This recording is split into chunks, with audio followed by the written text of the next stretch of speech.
Alright everyone, welcome back to another review, and this time I'm going to be covering the 2017 live-action remake of Beauty and the Beast, starring Emma Watson, Dan Stevens as the Beast, Luke Evans as Gaston, Josh Gad as Le Fou,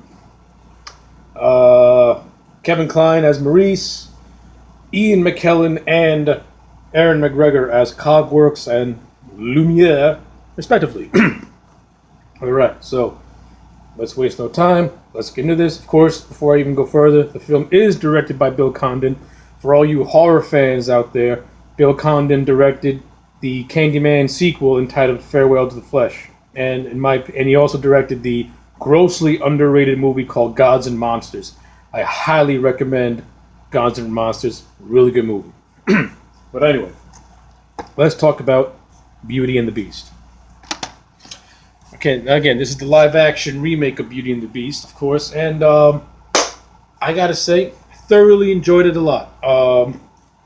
At first, like I've seen, like many others, I've seen the original animated movie countless times when I was a kid, and we'll sometimes put it on here and there, and of course, like watching this, like it's a little jarring at first because like. Especially like in the order of scenes that you're so used to seeing these things in, and then when you see it in a live action format, it's like a little weird a little bit. It doesn't affect the grade at all. It's just like as a viewing thing. Like you're so used to something being done one way, then when you see it done a different way, it's like, hey, that's just me. But anyway, let's get down to it.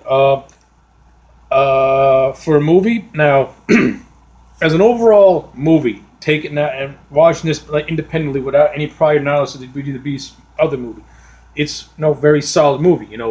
The production design is beautiful. The film looks simply fantastic. I love the use of practical effects, and I love the use of CGI. I also love the use of actual stages because they use sound stages in certain scenes for this thing, and all edited together, it looks fantastic. Like I said, Bill Condon is showing the influence because Bill Condon is influenced by guys like Hitchcock and James Whale, and it clearly shows in his works. The guy makes makes maximum usage of like his practical sets and stages that he used in this movie, and the movie looks spectacular. Like I said, the production design looks fantastic. The costume designs are really, really well done. And like I said, the CGI, for the most part, looks really, really good, especially when you get to the castle with Lumiere and Cogsworth. They look really good. Mrs. Potts, played by Emma Watson, looks great. The overall design of the Beast, to me, is pretty good. Doesn't look as as beastly or ferocious as the animated movie, but when you're doing something in live action, you got to make it look more realistic. You can't really go too over the top with it. So, like, as a realistic version of the Beast, to me it looked pretty good. Performances overall around are really good. To me, the standout to me is gotta say Luke. Okay, there's a couple of standouts in this movie. To me, Luke Evans, to me as Gaston, was great. I really liked Luke Evans as Gaston. I love the cockiness he brought in. I love the swagger that he had. He came across as like. He wasn't as over the top as the animated version of Gaston, but he was like a little more dialed down a little bit. I guess you could say that, a little more dialed down, but he's still bombastic enough, and he played the role great. The recreations of songs like "No One Like Gaston" was hilarious. To me, in that scene, Josh Gad as LeFou stole the show with that because his flamboyancy during that song was really hard not to notice, and I think Josh pulled it off fairly well as LeFou. Of course, then you got Emma Watson as Belle, and she was not bad. I liked her. I liked Emma Watson as Belle. I wouldn't have chose her because I'm not really familiar with Emma Watson's work. I never watched any of the Harry Potter movies, so I'm not really used to her acting style, I guess. But for what she is, she was overall decent. She was good. I bought the relationship that she and the Beast had. I bought the relationship between her and Gaston. I like the relationship that her and Kevin Kline have. Um, which brings me to another stand to me. Kevin Kline to me as Maurice was really, really good. Like in the animated movie, Maurice is he's just there, but in this one he actually has we get to know Maurice a little bit.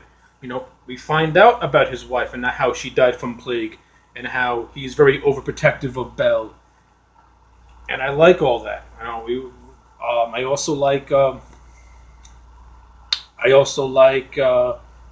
how his journey to the castle is played in a more realistic manner. Where in the animated version, he was all like very charmed by the castle, but in this one, he's clearly frightened by it because he runs away once they start talking.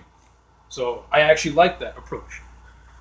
I also, excuse me, I also really like the chemistry between McKellen and McGregor. They really play off each other and they have really funny bantering, especially McKellen, who at Cogwarts he has a couple of lines that crack me up.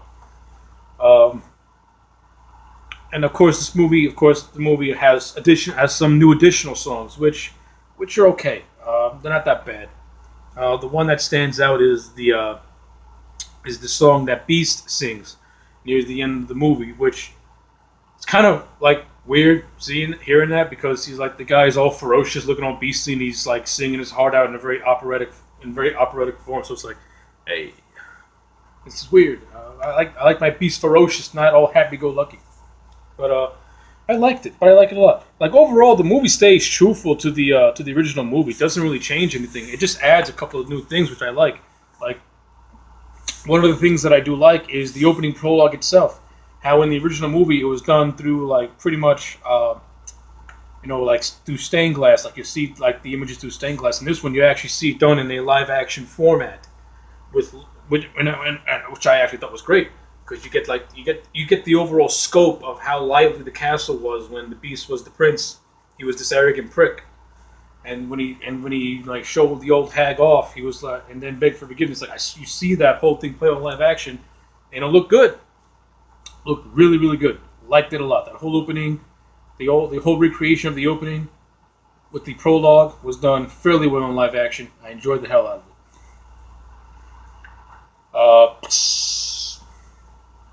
Of course, the movie also has a little bit of problems as well. To me, though, I do like Maurice and I do like Cogsworth and Lumiere in this movie. They're great. There's some things in the animated movie that I wish they would have put in this thing. That further play on their love hate relationship with one another. Like you get that in this movie, but I think it was handled much better in the animated movie. Also, like I said, the Beast not being too ferocious in this movie, that is kind of a problem because he's supposed to be an animal. He's supposed to act like an animal, but in this one, he acts more human to me than he does animal. But of course, they recreate the whole, him facing the wolves and saving Belle. It looks good in live action, but it was done much better in animation. But I think the love story between Beast and Belle was handled much better in the live action movie because you do get more with it. And maybe in the animated movie, the Beast kind of like flipped a little too soon, but in this one, it actually like progresses his change from the arrogant bastard to from an arrogant prick to like that kind-hearted person that everyone knows he can be. And they also hint at his backstory a little bit, where we find out that his mother, before she died, was raising him to be like this, nice proper man, as a little boy. But when she passed on, his father like polluted him with the arrogance and like over and putting his fortune over others and stuff like that. So like I like that a lot. Gives his character a lot of depth, which is really, really good because it fills in some important plot points and how he became what he became. So I like that a lot too. And I also like the scene where Beast shows Belle this magical book and they transport to Paris, and that's how Belle finds out about her mother and what happens to her. And that's when we see Beast showing remorse towards Belle. There was early in a previous scene where he called her father a common thief, but because of Belle's discovering what actually happened, he apologizes for it because he didn't know, because that's what obviously was not the case at all. So yeah, that was all done pretty good. But also, like in the animated movie, the rivalry between Beast and Gaston pretty much plays out the same way. So it's, it's all good. In this one though, when they had the big connected belt, Gaston is using a gun as opposed to hitting him with stuff. So it's more violent in this movie than it was in the animated movie, which I also like too. And another thing that really caught me is that the Beast dies. Like Gaston kills the Beast.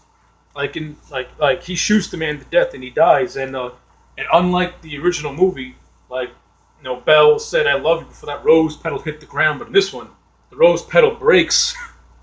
then she said "I love you," but then all of a sudden, the enchantress comes in and makes them all human again, which was they don't and she didn't and they don't really explain why she did that, which is also a problem with me because why would she do that for? I mean, yes, the Beast professed love to Belle, but the whole thing is that Belle has to say it before the rose falls off before the last petal of the rose falls off the stem, but she didn't. But she did anyway. So maybe the enchantress was like, "I'll throw you a bone," something like that. But anyway, that's that. That's a.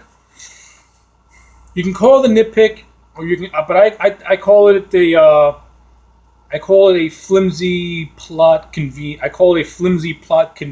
Okay, so the petal fall, but hey kids, here's the witch. She's gonna make it all good again. Yay! So yeah, that's weird.